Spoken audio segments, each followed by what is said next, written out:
قرآن مجید فرقان حمید کے اندر ارشاد فرمائے والوالدات یرضعن اولادہن حولین کاملین، اولاد بڑی نعمت ہے، حکم پوچھو جی اولاد کہیں کریم رب نے فرمایا کہ نہ تو میں اولاد کی نعمت عطا کراں، سب کچھ پہلا فریضہ اولاد کا یہ ہے کہ 2 سال تک حکم اپنی ماں کا کھیر پلایا رہے اور ان کی تربیت اور ان کی پرورش اچھی کی وجے، ٹھیک ہے نا، ان کی تربیت اور پرورش اچھی کی وجے، ان کی ایسی تربیت کی وجے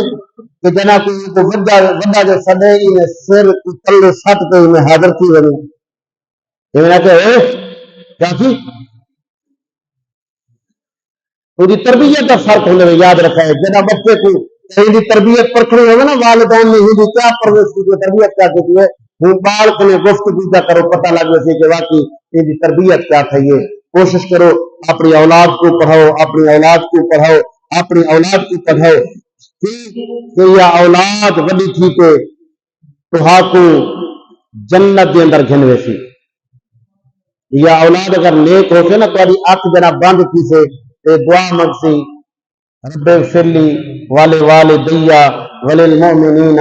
یوم یقوم الحساب، جنا نماز کے اندر بیٹھ کے دعا منگسن اولاد تو پیو ماں واسطے اللہ کرے کو جنت عطا کرے سی، ایک کدن دعا منگسن تو جنا ہونے دی کچھ تربیت اچھی کرے تو اللہ کریم کی بارگاہ اندر دعا ہے کہ خالق کائنات اپنے شان کریمی کے صدقے نال اسا کو دعا کو اولاد کی تربیت اچھی کرنے کی توفیق نصیب فرماوے۔